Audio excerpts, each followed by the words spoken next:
Good afternoon, everybody. This is our last session for today, and this last session is Safeguarding Children Against Arrested Parents.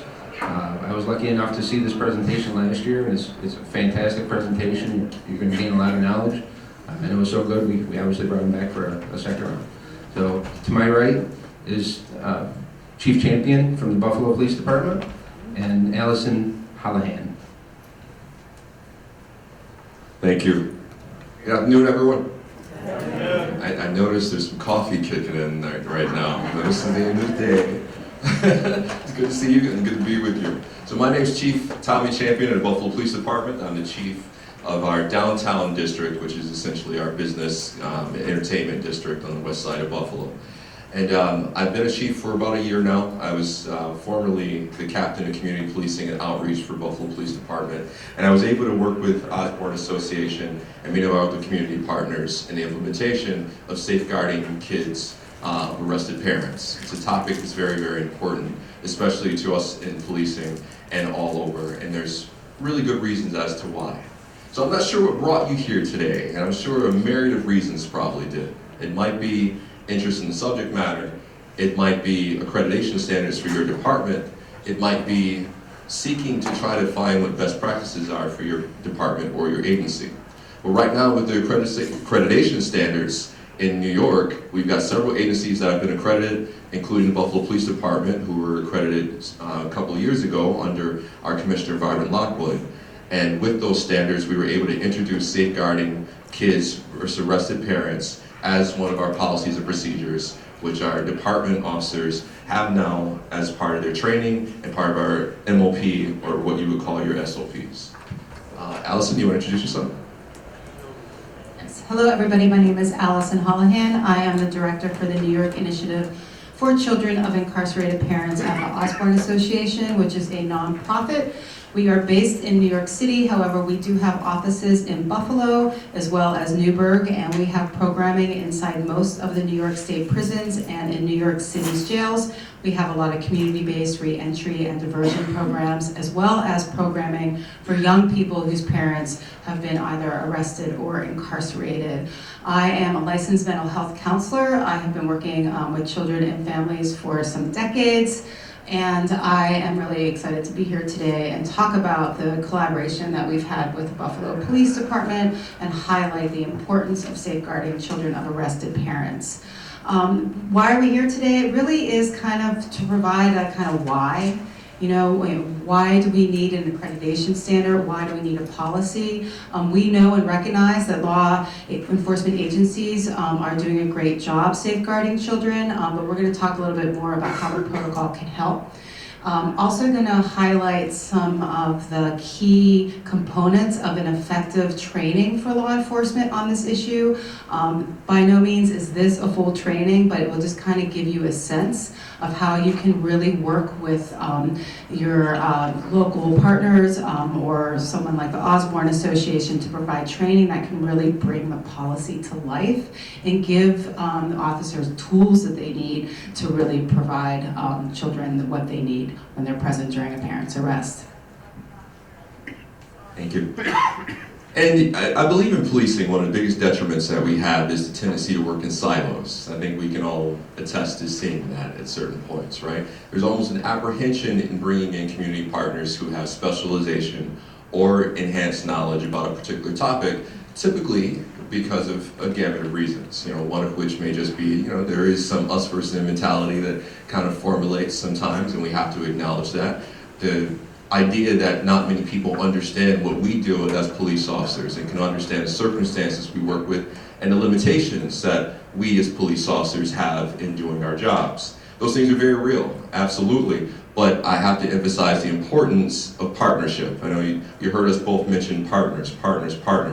And during the process when we implemented safeguarding children as a training, you know, one of the big things was inviting community partners from throughout that locality to be part of the actual process, to be able to have their say and to work together in implementing this as a policy and procedure that was agreed upon by all parties. So just as a show of hands, I just want to get an idea of the people that are in the room. So who's from New York State? Can you raise your hand if you're from a New York State organization? All right. How many people are from an accredited agency? How many people are from law enforcement? All right, any other agencies outside of law enforcement? Okay, some of you guys are okay. It's just a little shy hand. All right, well, it's good to have you guys here. So I think the next thing is to just acknowledge that, you know, we can all do things a bit better, right? No matter who you are, no matter what organization, we can all do things a bit better. I remember working as a police officer as a young rookie. I thought back on the times where I made an arrest, and I tried to recall how many times there was a child present. And oftentimes, I think we can all acknowledge that, as police at least, we get tunnel vision sometimes. You have your goal, you have your guy, this is your bad guy, this is the guy with the gun, he did this, grab. And what happens from then on, it's kind of left, right? It's kind of swept under the rug. You don't think about it. What about the kid that's screaming over here? What about the neighbors that are looking and staring from their porches? What about do we check and see if this person has a care provider? I can think of arrests that were made and people didn't check to see if there is another care provider for that child who was present. And the person who showed up and said, hey, I'm his aunt, did you check and see if this person can even watch children? So all these things are things to take into consideration. How do you comfort a child who's dealing with that situation? And will that situation cause undue trauma? What will be the effect of that trauma long term? How will that impact that child? How will that impact the community? And how will that impact you when you're doing your jobs? Thank you. So I'm going to back up a little bit and just show real quick. So the accreditation standard went into effect about a little over a year ago. And so it's great to see some of accredited agencies in here. I'm curious if your agencies have begun to implement a protocol yet. If anybody has, can you raise your hands? I know it's going to take a while to roll out, so okay. Well, it's great that you're all here. And so I do want to point out that DCJS has put together a folder with a model protocol for safeguarding. It also includes Buffalo Police's protocol, and it's got some additional tools that can assist you with implementing a Safeguarding Children of Arrested Parents protocol. And at the end of this training, I will provide you all with the link so you can go directly there. But as we all know in this room, not all agencies are accredited, and so today is an opportunity to really talk about what agencies that might not be accredited might be able to do as well. And so as Chief Champion had pointed on, it really is about providing some clarity and consistency. So I want to see a show of hands in the room. How many of you are parents? Okay, so we got a lot of people in this room that are already raising children, very familiar with children. How many of you who may not be a parent have children in your lives? Okay, and how many of you have once been a child? Right?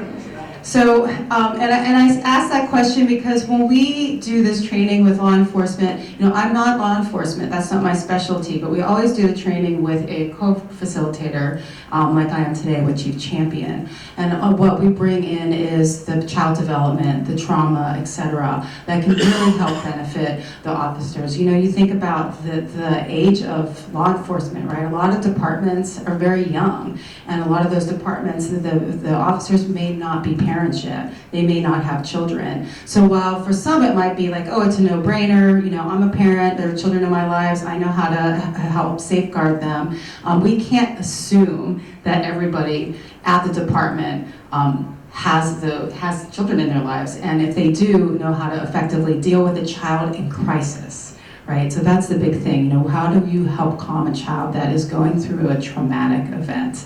So having a protocol and having the training really will help officers go to sleep better at night, right? I know I did what my protocol told me I can do, and I did the best that I could in this situation. Another advantage, and I'm going to turn to the Chief Champion and maybe speak a little bit on this, is that when steps are taken to acknowledge the child and to safeguard the child, It also can just make the departments, for the people on scene, it makes their jobs easier because there's not a child screaming in the corner. There isn't a parent who is being arrested who is also really upset because they're concerned about the well-being of their child. So a lot of the tools that we provide and the training really help people understand trauma responses and how they show up in children, and also how they're showing up with others on the scene, including the officers themselves. But I'm going to turn it over to the Chief Champion to kind of speak a little bit about how he's seen the protocol and training helped his team on the ground. Thank you. And I just want to reiterate too, we talked about, the reasons as to why we should do it, but there's also the other side of it, and if you're talking from a departmental standpoint, think about liability. Think about those things. When you go to a call and someone responds where there's children on scene, obviously it's morally right for us to make sure we do everything we can to comfort that child, correct? Right? And does anybody disagree with that? Right, from a moral standpoint, we have an obligation to do that. But also from a departmental organizational standpoint, think about the impact of having a clear-cut policy there for your officers to defer to so that you can ensure that these things happen every time they respond to an incident where there are children present. Think about the alleviation of the burden that you would have in wondering whether or not your officers did what they needed to do. And this is a complex topic. This is something that in the past, we kind of left up to the instincts of the officer to just do. We just think that they would just do it, right? But when you're on a busy scene and there's all these different things happening, you might have shots fired, you might have people screaming, you might have a car flipped over. You're not thinking of every single thing. You're not going to be aware of everything. So if you create a policy that the guys can refer to, you'll have a better chance of the officers actually acting in a way that's conducive to a positive interaction with the police officers. So I wanted to say that. As far as the implementation, we have access to, our policy via something we call Power DMS. Does anyone here have Power DMS in their organization? Anyone heard of it? Okay, so you guys have Power DMS, all right. So we have it accessible via Power DMS, and it's essentially a platform where we can save our documentation and we can add to it actively, departmentally, and we can refer back to it. So all of our department members have access to Power DMS. They even can have it on their cell phones. So even if they're on a call and they don't quite know what they should do in this situation, they can pull up Power DMS on the app, pull it up, find that policy, they can literally just put in safeguarding children. The entire policy pops up and you have it at your fingertips. So now again, the guesswork is gone.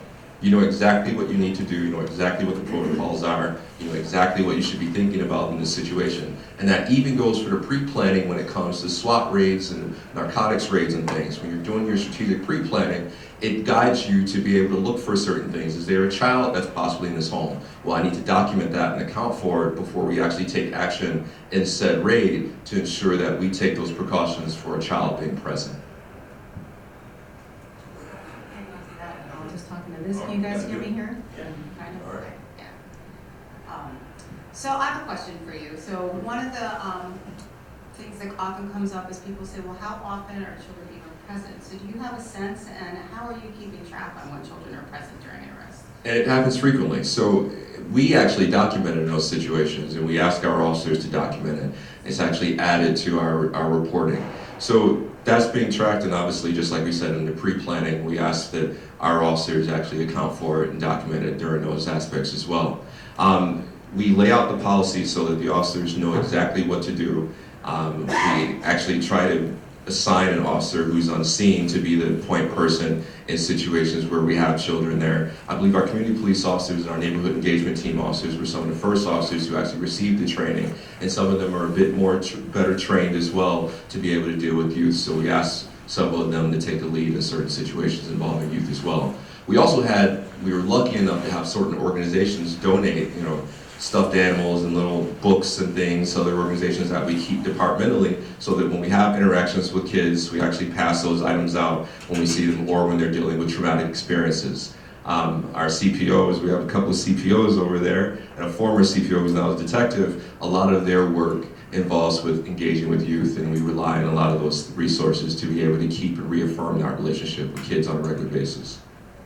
Yeah, so here's a picture of the smile rooms in one of your precinct houses, station houses? Station house. Yeah. So can you speak a little bit about what happens in those rooms and the partnership that allow for you all to create them? Absolutely. So we were lucky enough, like many departments and like many agencies, cash is not always available. We've got our grants coordinator, Todd, who gets pressured to find cash when we can't find it. So cash is not always easy to come by, but we're very, very lucky in the city of Buffalo to be able to have many partners and community partners who we work with frequently, and we lean on them and they lean on us. We have a lot of community outreach and engagement protocols and initiatives that we roll out on a regular basis. It's pretty rigorous compared to a lot of other agencies. But we are lucky enough to have one of our partners called Little Smiles, who we coordinated with to be able to fund smile rooms, what we call smile rooms, where we have child-safe rooms, which we converted interview rooms, former interview rooms that we had in the stations into smile rooms, where we have youth-friendly things like books and toys and things that make the interactions with police and with law enforcement officials just a little less traumatic, just a little less scary.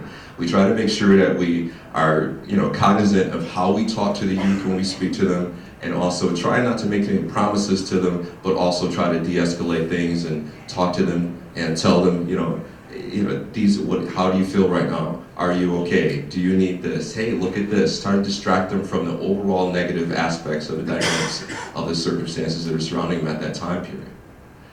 Yeah, and we recognize that there might not be actual physical space to actually have a dedicated room, right? And so even just having in a desk or in a closet some coloring books, some phone chargers for the teenagers, just a couple of child-friendly toys that you can pull out when children are there. It's going to make everybody's life easier at the station house, because you're not going to have a child that's screaming, you're not going to have a teenager who keeps asking you for X, Y, and Z. You want to really occupy their time.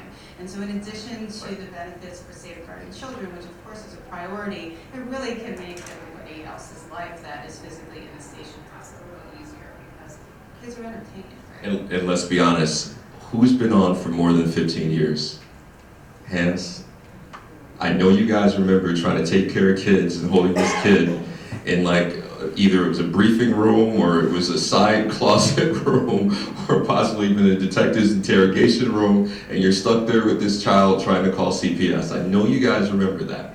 And I remember how clumsy it felt and how you felt like there should be more resources, placed to be able to help us better do that. Well, we're in a good situation in that now we have those things in place, and now we have those protocols in place as to what should happen in that circumstance. I also want to point out, we spoke about people who have 15 years on. We have a gentleman here who's got a lot more than 15 years on, our first deputy commissioner of Buffalo Police over there on Falzel Right. I just want to give him a little shout out, because he was one of the people that was instrumental in this, and he was one of the officers who, when I first started the department, he had that community outreach naturally. He did some of the things that we're putting in those protocols naturally without anyone training them to do it. But we can't trust every single person and just have that knowledge innately. We've got to take another step, and we've got to make sure all of our employees are prepared to be able to handle it. So here on the screen are some elements that are included in the International Associations of Chiefs of Police Model Protocol, which I believe are also part of Buffalo Police's protocol. The IACP issued this in 2014, and Osborne and my team, my Vice President Tanya Krupat and Elizabeth Gaines, were advisors on that policy, and we continue to work with law enforcement stakeholders of the policy. So as with any part of the policy, it's whenever possible. So if you hear me say some things today where you're like, well, I can't possibly do that, again, it is whenever possible you want to take steps to safeguard children. So some of the things are to not handcuff the child or handcuff the parent in front of the child when possible. Not to pull out firearms in front of the child, because that can be very terrifying to a child of any age, right? And so there are steps that can be taken when possible to minimize trauma. Another key element of the protocol is to work with the parent when possible to identify who can come and care for the child, so you are not in a position where the child has to be taken to the station house and you're trying to find a way to entertain them, right? And so in most instances, you want to work with the family to be able to find either somebody that's already living in the home or somebody, a neighbor, an auntie or somebody. So the child welfare isn't like the to-go-to person. Because child welfare is only going to be able to help so much unless the child is in an immediate danger of abuse or neglect. And law enforcement and many of us in this room are mandated reporters, but we're not mandating reporting every time a child is in need of a caregiver. Oftentimes in our lives, we make steps to find them a caregiver. And so likewise, the law enforcement to do the same. So another big thing around making sure that the child is feeling okay is when possible to allow the child to have some type of contact with the parent. So the parent is the one who's in a position of providing some comfort for the child, as opposed to the people on scene who are oftentimes strangers. Now, thankfully, in smaller communities, the police might be familiar with the family.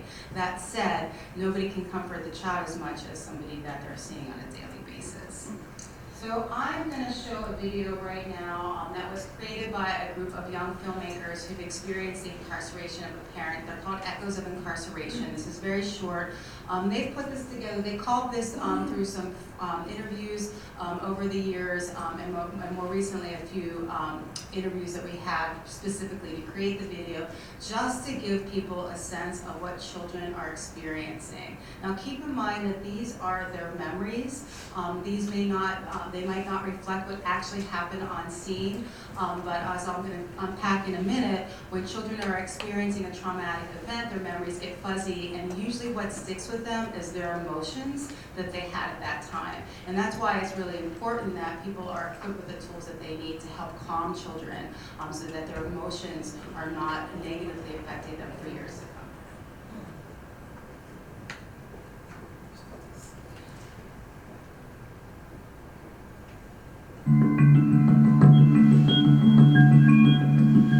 All of a sudden, there's a knock on the door, and two policemen just rushed in, and they just went straight to the room, threw my mom on the floor. When I got to in front of my building, my mother was getting put in the car, and she was yelling my name, and she was like, "I love you." Pulled her over and arrested her and left me alone in the car on the side of the road by myself. I always remember my sister telling me how like she got a gun pointed to her head. My brother, how he got shoved. They shot our dog. I know I went home and my whole house was torn apart and my toys were broken. It was sad and depressing. Just me and my brother were watching her with 3 cops on her trying to put her down, and it's like, what do we do? My first thought was like, do I try to do something to help? Like, but I'm tiny, I'm like 4 or 5 years old. The police didn't really explain what was going on. They just said they was taking her in for questioning. And all that's running through my head is, I need to defend my mom. I need to get my mom. The main thing that like plays into fear is not knowing what's going on. I was a little 8-year-old kid, but I actually punched a cop in the process of it happening. That was dangerous as it is. Another cop ended up grabbing me and putting me in the car, but I just felt so lost because that's my mom at the end of the day, regardless of what she's done. I remember the days clear as day, even though I'd be a 9 to 10. When they arrested my mom, I felt like that was the only person I really trusted at the time. So I felt like I couldn't trust nobody else. It impacted me a lot. That was such a traumatic thing to have happen. I didn't eat. I starved myself. I didn't drink. I got distant from all my friends. I wasn't talking to anybody. I realized that people close to me and people who are important to me, they can, easily get taken away, and I can either see them again or I'm not sure if I could ever see them again. It was really scary. I'm still kind of dealing with some of the emotions right now. I know it was not my fault why he went to jail. I turned 9, and I just remember being in elementary school and I was constantly fighting in school every day. I wasn't the kind of person you could talk to. Whenever I see police officers, I automatically think of that incident. There's never a time where like I see a police officer and I don't think of that. I would definitely say after that encounter, I hated the police. Any situation that involved trying to call the officers or 911 in general, I would just be like, don't call them. They're not gonna help. Like, It makes you think as a kid, walking down the street, you see cops, I'm not safe, let me go the other way. It made me tell everyone around me, don't trust the police, don't like the police. But I was introduced in high school through the NJROTC program I was also in, the NYPD Explorers Academy. That changed my idea because I was able to work day with cops after school for hours and get to know them. It's like, realize they're just people too, you know?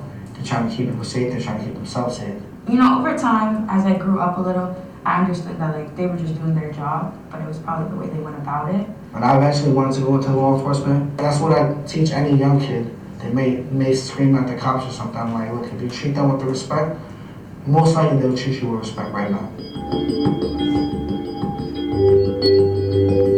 Having a police officer on the scene of the arrest that's able to explain in age-appropriate language to the kid what's happening would have been astronomical and so supportive for me. They may think, oh, I have to make an arrest, right? It could be dangerous, there could be a weapon involved, my life is first, so it's fine. If you're a cop, that's your job. But now there's children involved, so how do I conduct this arrest to limit the trauma that the child's gonna face? I feel like it would have been better if the officers had just been like, okay, we're gonna need you guys to go to a room that you guys can be by yourselves. We'll have one of the officers sit with you guys because something's going on with your uncle, your mother, whoever the case is.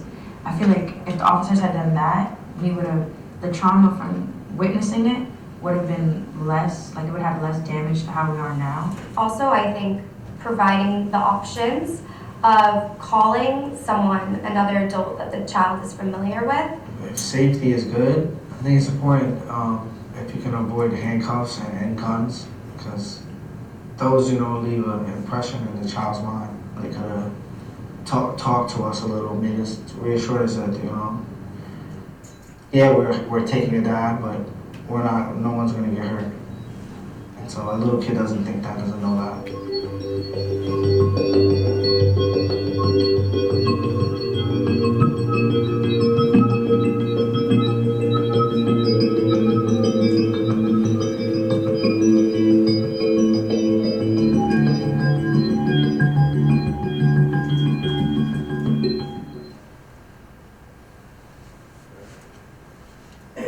So what do you guys think about that? Do you think those are pretty valid feelings that the kids are experiencing after dealing with some pretty serious interactions with law enforcement? And oftentimes we don't get a window into that, right? Because after we involve ourselves in an incident and we make that arrest, we often don't have an interaction with the youth after that. We don't see them again if we're lucky after that, right? And we don't know how it's impacted them and what the long-term effects of that incident will be on them. And that's not the state that law enforcement is wrong or law enforcement is bad or any of that stuff. We know that we are well-intentioned and we're doing something right, we're doing something good. But it's the acknowledgement that even in doing so, it can negatively impact someone, sometimes by accident, incidentally, en route to us taking action as police officers. So we have to acknowledge that and try to make sure that we account for that in the way that we do things in today's day and age. And also, just say, police legitimacy, you guys do think that that's still a challenge, right? Does anyone think that police legitimacy is a challenge in today's day and age? Yes, right? We're always having to combat this idea that we're not needed, as ridiculous as that is, right? Like, you need someone to run in when everybody else is running out. That's just common sense to some of us, but some of us, because of situations like that, maybe that's not common sense because they only know negative interactions with the police. Well, even if you don't agree with some of the sentiments that some of the kids walked away from, I think we can all acknowledge that it would be beneficial to mitigate that, right? And that mitigating those experiences would help us in doing our jobs in the future and hopefully help the community be a more healthy, thriving community as you're seeing each other as cooperative partners and not necessarily as enemies because of one interaction. I think you were asking something. I was just like, I was thinking about like the raids and the drug buses and stuff like that. Like, do they like consider, no, I don't mean to do they like consider, Yeah. is it like considered when they're like going through speech strategies of if the kids are in the home or like how to, and I'm just curious to know like the background part. And I can say that's one of the things that we're here for. You know, one of the parts of our policy is the consideration of that in the pre-planning before those raids happen.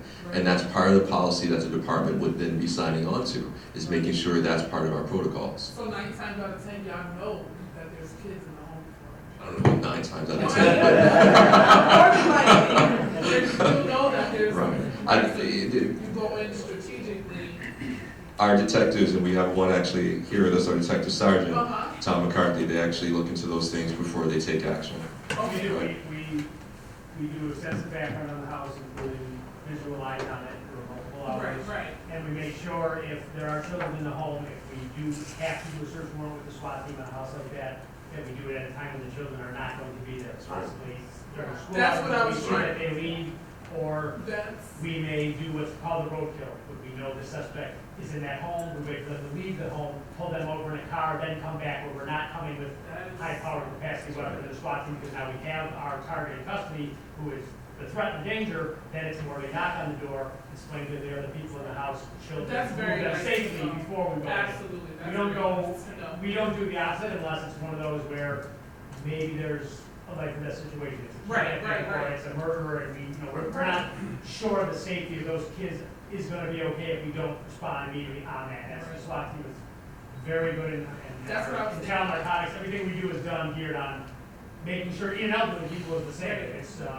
we don't hit a house as an old person, we don't want someone to have a heart attack and die because we Absolutely. flashbang into a Yeah, house. yeah, yeah. All those things are taken into account by the chief of detective, the deputy commissioner, the SWAT team before we execute any warrants when looking to get suspects, because we're taking all the community in mind, mostly, Right. again, children and the Absolutely. elderly, because that's paramount in how we do our thing. And now, That has to be very crucial. It absolutely That part is very crucial. post-raid, we're using some of our GIVE funding for the neighborhood engagement team to go into that neighborhood where the raid occurred That's right. to sort of reestablish equilibrium. Like there's that, there's that ongoing effort to promote the partnership, promote the relationship between police and community, but then you have this very traumatic event that happens sometimes with a raid. So now part of our GIVE funding is being used for NET to go in and sort of do some reestablishment of that relationship post-event.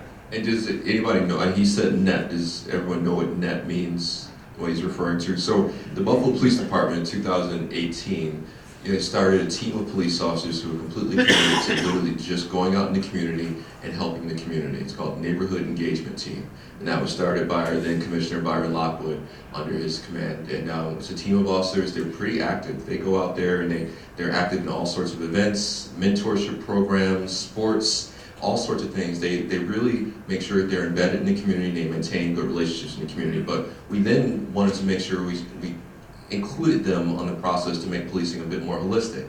In the past, you did your raid, you're not kicked in the door, you got your suspect, you got your evidence, and now that was it. And think about that, right? So often we get caught in that loop and now all of a sudden the police leave, we're on to the next thing, and what happens? The suspect returns, or he had his people that work with him who return, they set up shop again, or maybe there's other parts or facets to the organization that we didn't get, and we'll never get that information because we just hit what we knew and we left. But now we come back, it's almost like a wraparound service in a way. We send our neighborhood engagement team in to those same areas to knock door to door, to do an assessment, to talk to citizens, to find out, hey, did we handle this? We had this going on in the community. Are there any other issues that you have in this community? Here are these resources from our partners in the community if you need other resources. So now it's more of almost like a wraparound service that we're offering to make policing and our efforts a bit more efficient. Teresa, thank you for asking that really important question. I appreciate everyone from UPT sharing this strategy. So Because as we saw in that video, when they say an arrest has a lifelong impact. I mean, it's memories that stick with children their entire lives, and the memories that they might not actually have, they fill in the gaps in the narrative. Is your question in the back? Yeah. Just a comment, I think it's particularly important to validate what we heard these young people saying. I don't think any of us could discount their experiences and their lived testimony. Not coming from a police background, coming from a probation standpoint, I think this is particularly helpful for us because we're interacting with folks and their kids on a regular basis, not just for a crisis call at the house, right? But we're there several times a week, several times a month. We're getting to know the family. So in that, like, for this sister's question, we already know who's in the house. We already know who the other caregivers are. So I'm glad to hear that there's a neighborhood team of folks who are engaged in the community on another level. So that when it's not a crisis situation, when it's not a warrant, right, these are the folks who are knocking on the door, talking to people on their level. That's a great job. I think that's super important, particularly in communities where folks have experienced historical trauma with law enforcement, are distrustful of law enforcement, and are passing that down to their kids even prior to the bad incidents. It's important for all of us to acknowledge that. Right? That's the thing, and you can't deny that it is. It happens, it's there. Right. And every interaction is an opportunity to safeguard children and to build relationship with them, right? Because one of our partners, Chief Nichols, Captain Nichols, I'm sorry, I just promoted him. Captain Nichols. But he says, he's like, I've heard him speak in these rooms, and he says, like, I've been around, I don't know what happens, I don't know what age it exactly happens, but I see the 4-year-olds, the 5-year-olds, they're so excited to see the police. They're waving their hands, and then one day it just stops. And all of a sudden we get this attitude, and it's like, what has happened? And so every interaction with a young person is an opportunity to develop that relationship, and so that they continue to view law enforcement in a positive way. And it's an opportunity for all of us in this room to really safeguard them, right? And so I want to take an opportunity to kind of like unpack like what is going on with these kids. Some of our kids are showing up, the police are coming on the scene, and the children are already in a state of trauma, right? So the training that the Osborne Association does, we talk not just about some of what the protocol and tactics are, but we talk and we educate people about what trauma is. How is trauma affecting children and families? How is it showing up in communities? And how is it showing up for law enforcement as well? Because trauma affects all of us, right? We are biological humans, and our bodies respond to traumatic events in a way to make sure that we are safeguarded. And so trauma can show up in so many ways for children, and there are triggers, there are trauma triggers. So let's kind of talk about what some of these trauma triggers are. So how many of you have been kind of really stressed out? Like, pick an event. Like, you're like super stressed out, you're running around, you're trying to do X, Y, and Z, you're trying to like pick up the kids, and then all of a sudden, like your dishwasher is blowing up or whatever it might be, and all of a sudden you just can't think straight. You're in a situation where all of a sudden you're just not able to think straight. It happens to all of us, right? And I'm going to talk a little bit about why that happens. So I'm not going to get deep into the weeds on brain science, but this is a pretty simple kind of explanation. So kind of think about like my hand being our brain. So this is your spinal column, and here is the bottom of your brain. And then here is your cerebral cortex. And the cerebral cortex is like a frontal part of our brain that does all of the thinking for us, right? It helps us make decisions. It helps us respond. It helps us communicate. It helps us organize, right? And then here, this guy here, our thumb is our amygdala. And amygdala is what keeps us safe. So the amygdala is always scanning around looking for dangers or perceived dangers. And I think that's really important for us to remember that it's about not necessarily a threat, but a perceived threat. And for children who are growing and don't quite understand the world around them, a lot of things that might be threatening to them may not be threatening to adults, right? So when your brain is relaxed, your hand is like this. Your amygdala, who's sensing for danger, it's down, and your cerebral cortex is down, and you're thinking, you're walking, you're talking, you're making decisions. I'll have a sausage, egg, and cheese sandwich, please, right? And then all of a sudden, I'm at the counter, and I'm ordering my sandwich, and somebody walks in the room, and they're a big woman with green hair, and that reminds me of this really scary character that I read in a children's book when I was little, and I just, and this happens. So what happens? My lid gets flipped. So when somebody's lid is flipped and they're in a state of like, they go into fight, flight, or freeze. How many of you have heard of the term fight, flight, or freeze? Right? I think we all learned it when we were pretty young, even like elementary school, and that is our body's basic survival instinct, right? And so some people, when their lid is flipped because they are in a perceived threat of danger, they might freeze, right? So you think about children or teenagers on scene who aren't responding to you. You're asking questions and they're frozen.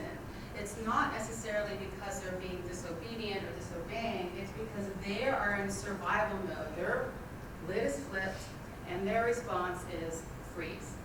For other young people, it could be flight, right? That's why so many people, when they perceive danger, they run. They see the bear, they run. Other people see the bear, they freeze, right? Some people see the bear and they fight. So some people may respond, fight, flight, or freeze, and it changes depending on the situation. Some people might always be the runners. Some people might always be the fighters. But this affects all of us when we're in a heightened sense. And one thing that I really want to invite you to think about is that when children are experiencing multiple traumas throughout their life, their amygdala, their thumb is super big, and it's easily triggered. Right? So children that are experiencing adverse childhood experiences, such as that are listed on the screen that were just shown by research to have lifelong impacts and can negatively affect their health and mental health, they're really going through a lot of traumas that may originate in the community, such as violence in the community, poverty in the community, not having access to resources in the community, discrimination, prejudices, racism. These are all traumas and stressors. And then we might have some traumatic events that are happening in the home, right? There might be substance abuse use in the home. There might be mental illness in the home. So for many of people in law enforcement are working at probation, they're already working with children and families. They're just kind of like in this hyper-vigilant state. And so you might be like, I didn't do anything. I came in here and I'm just saying hi, but just the mere presence of somebody with a green hair or somebody in a uniform or somebody that might have a badge might really trigger children. So it's really important to not take children's responses personally and not even to take adults' responses personally, because you kind of have to put them through the lens of trauma and think, okay, this person's lid is flipped. What can I do to calm them down? And as our partner, Captain Nichols, always says in trainings that he does with law enforcement is his main takeaway is slow it down. We hear from children often that they feel like they are invisible when their parents are being arrested, that they're not being attended to, that there's all this chaos around them. I've spoken with children who've been in their bedrooms when all the chaos is happening. And I'll tell you, I feel that a lot of their memories that they create from the sounds that they hear is oftentimes even worse than what actually be happening in the room that they can't see. So even if a child's not visually witnessing an arrest, if they're on their premises, grandma may say they're sleeping, they didn't hear anything, they heard something, and they're creating a narrative. And so when law enforcement then has a chance to interact with them, it's an opportunity to help them calm down and to be able to look at law enforcement in a less threatening manner. Let's see what else. So do you have anything that you want to work on based on what you shared? I actually wanted to go back to the topic of considerations. Yeah. So, just these are things just to consider, just even, for us as law enforcement, when we respond to some of these calls where you have children present.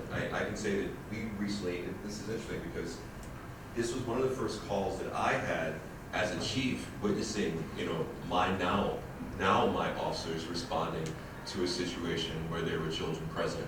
And one of the big things that really was made clear to me was, wow, we need to make sure that we have the appropriate amount of officers responding to this call to ensure that we have officers who can go and safeguard this child, put this child aside while the other officers try to make entry and deal with the other individuals on scene and or deal with whatever evidence or whatever the threat is. We had a situation where a gentleman was a drug dealer and had a weapon inside of his house and his children were present. And there was no way for us to get that intel immediately, like in a search warrant situation at that time period. So the officers on scene, they did a great job overall in grabbing the suspect, but you have to realize, this isn't going to be magic either. if you're a department or you're an agency adopting this philosophy and adopting these protocols, you're going to have to completely continue to reinstill these things with your officers. If you're like our agency, you've got a lot of young officers coming in every single year, and I would suspicion that every department is essentially like that right now. So even if you add this to your policy, you're going to have to refresh it and continually reinforce it with your officers to make sure that it's happening on scene, and you're also going to have to reinforce it with your first line supervisors to ensure that when you're not there, you're not going to be there as a chief or a captain or a high-level executive on scene. You're going to have to rely on your officers and on your first line supervisors to be sure that they're actually doing this in practice. I had a situation where I responded to a call. I didn't like the way it happened. I thought it could have been done better, and you can't be scared to debrief.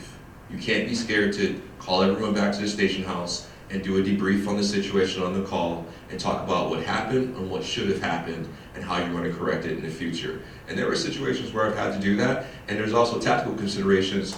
Sometimes, just like we talked about, Steve Nichols said to slow it down. Sometimes tactically you gotta slow it down because you don't know what's on the other side of the door. It could be children, it could be pets, it could be weapons. Either way, there's a reason why they said slow it down, because we need to make sure that we're appropriately responding before we run into a door gung-ho and someone gets hurt. And we really don't want some of our most precious citizens to get hurt in the process. I think that we heard it in the video. Raymond, for example, he spoke about how he punched an officer, right? And we've heard some others who may talk about, like, they kind of go into the I need to defend who I love mode, right? Like, they're not thinking clearly because their lid is clicked. And so we have to keep that in mind, that when children are trying to get in the mix, it's because they're on survival mode, they're trying to protect their parent. They might come after you, but it's because they're trying to protect their parent. So that's kind of where you stop and say, what can I do here? Slow it down. Engage the child.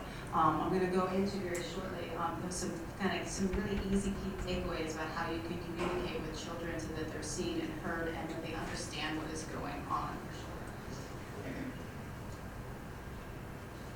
So tone is huge, right? And so oftentimes when there's an arrest, there's some chaos, there's some shouting, there is a lot of loud noises.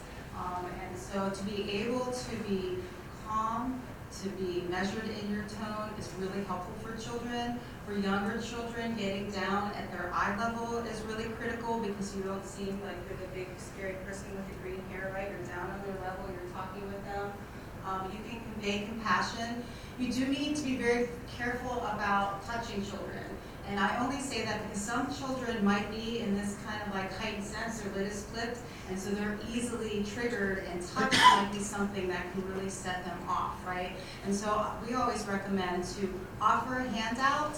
The child may take it, but to at least offer it, to say, would you like a hug? Like, ask permissions, because you don't want to put yourself in a situation where you have the best intention that you want to safeguard, calm the child, and then you do something that might further trigger them. And it's an opportunity to build trust in that moment. Absolutely, absolutely. And then also, the children, they're looking at how their parent is treated. And if they see that their parent is calm, if they see that their parent is being treated with respect, then they are going to, they look for social cues from those around them, especially the little ones, because they do not know how to make sense of the world. So they're going to look at mom, they're going to look at dad to see, is this somebody that I trust? Do you trust that person? And so this is an opportunity to slow things down, calm the scene down, be able to speak with the parent, like, look, I want to make sure that your child is safeguarded. I want to make sure that they're okay. Let's work together. So we can make sure that we can get Jane to the aunt's house. And so it helps instill cooperation from the parent in some instances as well. I'm not saying that it's a magic way to do it, but for some, when they see that you are genuinely trying to make sure that their child is being taken care of, then that really goes a long way. And we also need to be really mindful of the child who's not present. So you spoke about, and thank you for doing the pre-planning warning and thinking about or making the arrest when the child's not present. And we should always be asking the person who's being arrested, are you somebody who is responsible for a child who might need care in your absence? Because if you're making that arrest and the child is in school and expecting you to come pick them up, and then that child's just waiting there, right? So you always want to ask. And if it turns out there is a child that's going to be in need of care, then you can work with that parent to say, okay, well, who can we contact? You know, we can send an officer out to take the child to the aunt's house, or we can go and have call the aunt to have aunt go pick up the child. So again, making those plans so children aren't attended for. Children want to be seen. Again, we hear all the time, nobody paid attention to me, I was invisible. So it's just simply saying, hey, what is your name? My name is Allison, and how old are you? You know, for the little ones, you can ask them to put up their fingers. You can even play some kind of games with them. It's always good to have, when possible, somebody on scene that can be paired with the child who has some familiarity with children. You always want to ask children how they are, not only to make them feel seen, but also to give you some information about what to expect, because children don't always appear the age that they are, right? So tall children, people assume that they are older than they are oftentimes. And the children of color are often overaged by 3 to 5 years as well. So it's important to ask so you have that information and so we're building rapport. You also want to make sure that you're just giving very simple information. Again, if somebody's got their lid flipped, they're not going to be able to process a lot of information. So simply saying, grandma is on her way, can really go a long way. You don't want to say something to children, you don't make promises that you can't keep. So you can't say everything's going to be okay. You're only there in the moment. You don't know what will happen afterward. But you can say things such as, I'm going to take your mom, and we're going to take her, but your grandma's coming. So again, keep your message simple, and make sure that you're calm tone, really calm tone, and just kind of, just like a sense of friendliness and warmth is really helpful as well. And then acknowledge, like, hey, this is not your fault. Children, especially children under 10, they're egocentric. They think the world revolves around them, and they think it's their fault. And so just being able to say that to them can really help them in the moments and hours and days after the arrest, so they're not blaming themselves.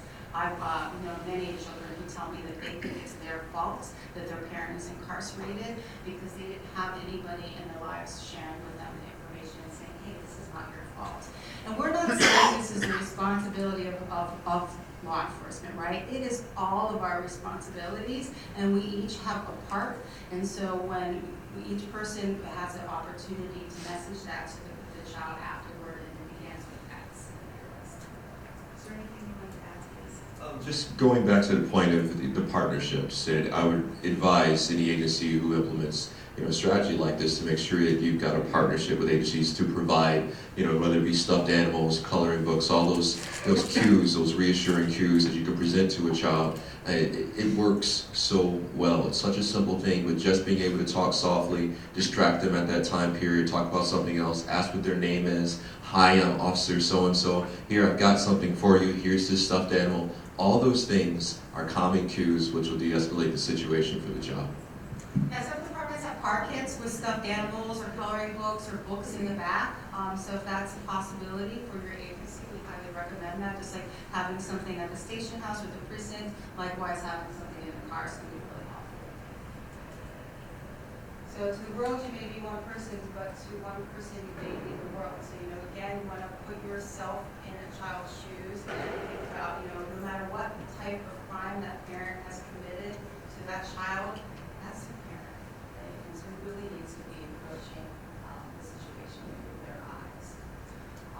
So I don't have time to get into this, but in the training that the Osborne Association does, we do go into some really broad strokes on child development. We want to overwhelm people, but it's, again, really helpful to kind of understand what to expect from children of various ages.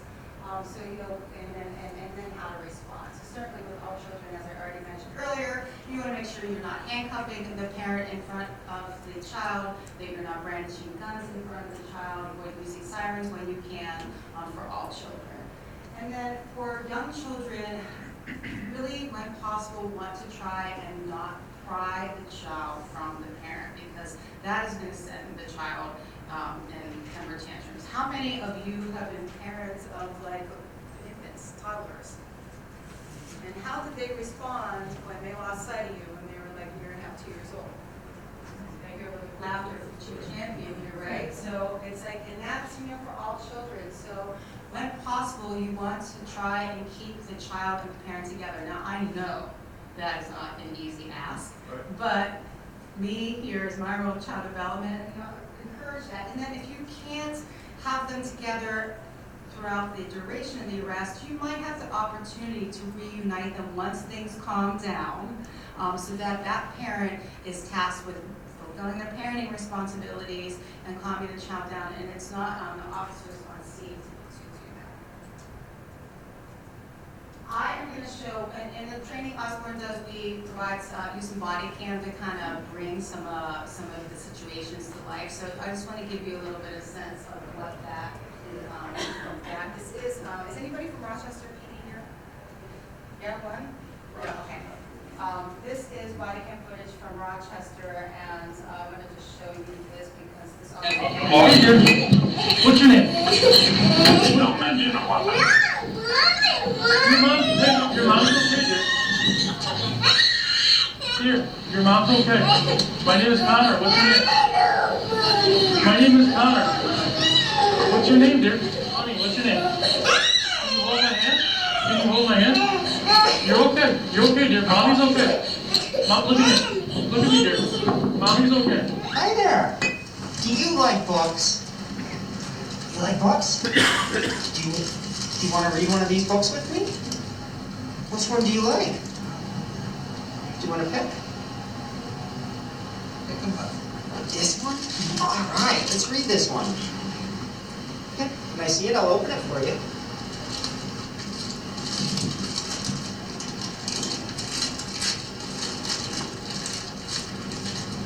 Is she gonna get my daughter? What's that? She's not gonna get my daughter? I would make that assumption, yeah. All right, you want to read it with me? All right, let's see this. Let's see this book. All right, can I read it to you? I know we're kind of cramped for space in here. All right, I'm going to read it to you, okay? It was an exciting day for Princess Tiana. Okay, so that was post-arrest. I didn't set it up because I see I'm running out of time. But this is after the parent was arrested and was put in the back of the cruiser. And you see the officer come up. What are a couple things that he did there to try and calm the child down?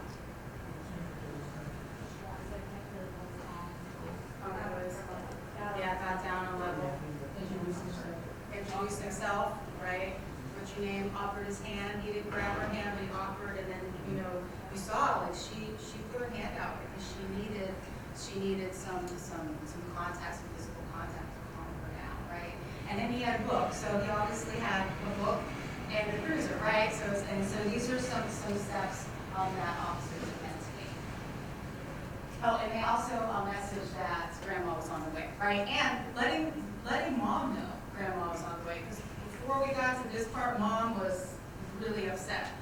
They worked together and collaboratively around making sure that the little girl got to grandma so that she didn't have to go to the station house or have to go to have a child home. And so you also want to be thoughtful of various groups in different situations. Certainly folks with mental health challenges and child developmental disorders can be easily triggered. So I'm going to skip over these and kind of jump here. So next step. So I want to talk a little bit about what would your parting advice be to those who are interested in implementing a protocol? I think the biggest piece of advice would be just to take it seriously, involve all partners who are relevant in child care and also in outreach in your physical locality, and make sure that you have a collective agreement and a collective conversation about how to implement this, and it's something that's agreed upon by all parties. I think to me, that's the number one thing, is making sure that you're hearing from all partners. And also not to take it as criticism. This isn't criticism of law enforcement. I want to be very clear on that. That's essentially looking at what we do and trying to determine a better way of doing it so that we can positively impact the people in our community, and especially youth in our community. This is basically just us making some of the best thing that you see in law enforcement, which happens instinctively by some officers, taking it and making a protocol and adopting best practices as a result. Yeah, thank you. And again, this is a community's responsibility responsibility. So one of the reasons I asked you about data collection earlier was I asked you about data you're collecting, and it's important not only for the agency to be able to kind of understand and monitor their implementation of the protocol and understand what's going on, but it also informs what type of community-based mental health services and social work services might be needed so that the baton is passed, right? That the community-based provider and to work with the child to reduce their trauma and to make sure that the parent is connected with what they need. So here are some resources. I'm really excited that the Hudson Police Department, Chief Ryan is here today, I haven't run into her. They are on the DCJS Knowledge Bank programs page. It just went live. And I'm really excited to share about this because BPD is pretty large, about 700 some folks, right? And Hudson's less than 25 people, right? And we recognize for smaller agencies and departments, it can be hard to put a lot of things in writing, but it can be done and training can be done. It's really important to make sure that you are working with a community-based partner who has that kind of that knowledge around trauma and child development, because those are things that aren't necessarily taught to law enforcement, depending on where, whether or not their agency was accredited or what training academy they went to. But again, ongoing, right, refreshers. So even if they did get a little bit of this in the academy, it's really important to have those ongoing refreshers. And then be creative. Find a community-based partner to provide funding to help bring in the training resources that are necessary. BPD was collaborated with the Community Foundation of Western New York to help them implement their protocol. And DCJS is also available to help you identify funding that might be available out there. And so I'm going to leave it at that. There are a couple of QR codes here where you all can access resources. There's a Communicating with Children fact sheet, as well as all of the safeguarding accreditation materials that DCJS has put together. And with like our 30 seconds left, I'm happy to answer questions. And we're here, and we can stay a little longer if anybody wants to come up and say hi. Thank you. You want to say a parting word? Thank you.